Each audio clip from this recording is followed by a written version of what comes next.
Book 228. Good morning, good morning. Welcome back to Morning Motivation with Matthew Daniels, and today I'm going to tell you guys about Benjamin Banneker's treasure.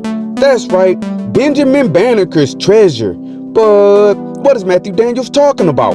A long time ago, an African-American man and woman were trying for years to have children, but unfortunately, they were unsuccessful. They tried taking pills and different naturopathic methods in their attempts, but everything they tried gave them zero results. This man and woman wanted desperately to have a child, so they did not give up in their efforts. After 10 years of marriage and countless failures, the woman finally became pregnant by her husband.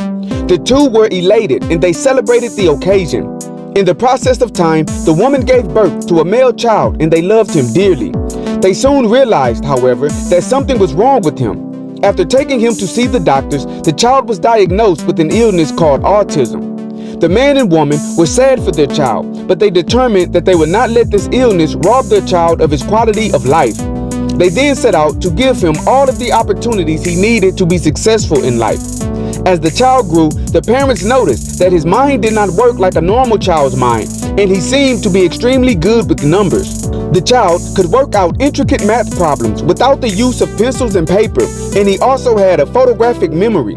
Whatever he saw or read, he had an uncanny ability to remember it in exact detail. When the child grew up and reached the age of 10 years old, his parents took him to several museums and historical sites around the country that highlighted the achievements of famous African Americans in the past.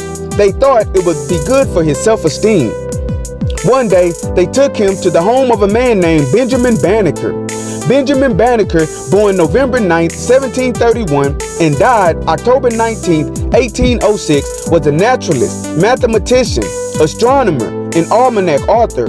He was most famous for assisting Major Andrew Ellicott in doing the survey that established the original borders of the District of Columbia, the federal capital district of the United States. The boy grew enamored with Banneker, and he began to read and study everything about the man. One day, after months of study, he came across a mathematical sequence of numbers in Banneker's journals that everyone thought were completely random. The boy, however, began to process the numbers based on other writings of Banneker, and he instantly saw a pattern emerge. Running to his parents, he told them that he had found a message encoded within the numbers. The boy then told his parents that he believed Banneker had buried something of great value within the borders of the District of Columbia, and he suggested that they go and dig it up. His parents said that this was illegal and they forbade him from going. These things weighed heavy on the boy's mind, and when he turned 18, he decided he would go and find what was buried himself. From what he read, he believed that Banneker had buried something which would totally upend the traditional history told of the early United States with regards to slavery.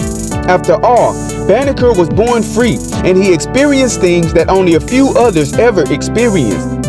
In the dead of night, the boy-turned man went out to find the treasure.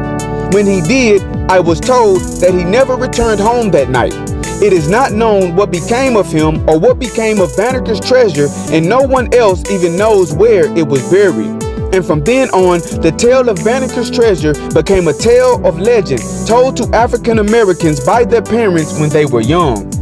And so, the morning motivation of today is Benjamin Banneker's treasure. History is full of wonders and treasures untold, and those artifacts of a most exquisite nature are available only to those who take the time to study the past and search out its secrets.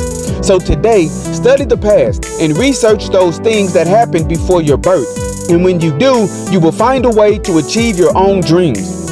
And as you do this, always strive to do that which is good. And remember, you are awesome, you are amazing, you are wonderful, and you are great. And you are going to change the world. I just hope I'm still alive to see it, family. I'm out. Good morning.